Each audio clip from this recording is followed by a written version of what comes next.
আমরা দেখি এই অভ্যুত্থানের সরকার, যে সরকারকে অন্তর্বর্তীকালীন সরকারকে ছাত্র জনতা শ্রমিকদের এত বড় আন্দোলনের মধ্যে দিয়ে তাদেরকে বসানো হয়েছে, তারা সংস্কারের কথা বলেন, তারা নানান কথা বলেন, কিন্তু এই যে আওয়ামী লীগের বিচার আজকে আপনারা দেখবেন যখন তাদেরকে কোর্টে উঠানো হয়, কোর্ট প্রাঙ্গণে তারা হাসতে হাসতে বের হয়, কি রহস্য খেলা, কি মজা, তারা এই দেশের মধ্যে ভিআইপি জীবন যাপন করেন। আমরা বলবো আপনারা বিগত দিনে দেখেন নুরুল হক নূরকে যখন মারা হয়েছিল তখন সে হাঁটতে পারে নাই। আপনারা ইশরাককে দেখেন, ইশরাককে যখন মারা হয়েছিল তখন থেকে টলি করে নিয়ে যাওয়া হয়েছিল। সংগ্রাম বন্ধুগণ, আমরা এমন বিচার চাই, ফাইজলামি করবেন না। এই অভ্যুত্থানের সরকারকে আমরা বলেছি আপনারা সরাসরি জনগণের পক্ষে দাঁড়ান, জনগণ কি চায় সেটা শুনেন। আপনারা বলছেন আওয়ামী লীগকে নিষিদ্ধ করা যাবে না, 27% কিংবা 20 থেকে 27% তাদের ভোটের জনগণের ভোট আছে, সমর্থন আছে, কিন্তু বাকি 80% মানুষ চায় না যে আওয়ামী লীগ সে থাকুক কিংবা তার বিচার না হোক।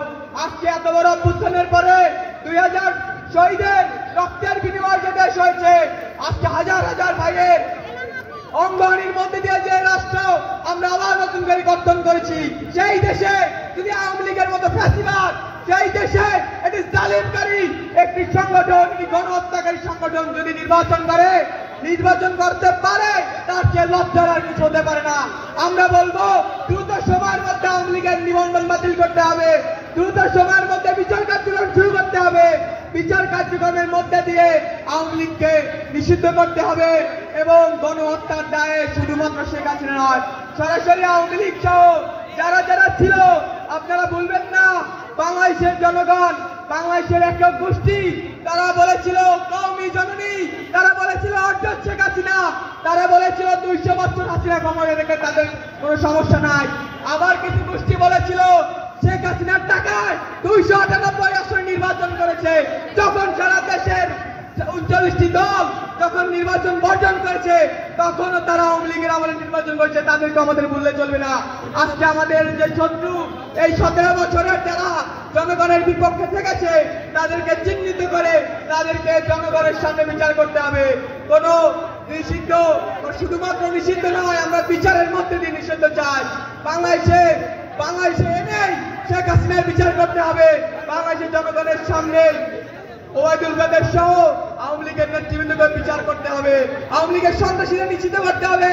আজকে বরিশালের সাবেক বাহিনী এখনো ঘরে, তারা নানান কমিটিতে, নানান দলের কমিটিতে যুক্ত আছে। আমরা বলবো তাদেরকে এই ডিজিটাল যুগে চিহ্নিত করেন, ভিডিও ফুটেজ দেখেন, নানান মাধ্যম থেকে তাদেরকে গ্রেফতার করেন। নয় তাই ফাইজলামি বলেন যে কোনো কেউ খুঁজে পান না, আপনারা জানান ওই যৌথ বাহিনীর নামে ইত্যাদি করে আপনারা মিডিয়ার সামনে শুধুমাত্র দেখেন, আপনারা অপারেশন করেন। কিসের অপারেশন? বাসায় যান, নানান জায়গায় যান, ধরেন আপনারা রাস্তায় বেরোন, প্রেসের সামনে বলেন, আপনারা অভিযান চালান। ফাইজলামির একটা সীমা আছে। এই অভ্যুত্থানের পরে মানুষ আর ফাইজলামি চায় না।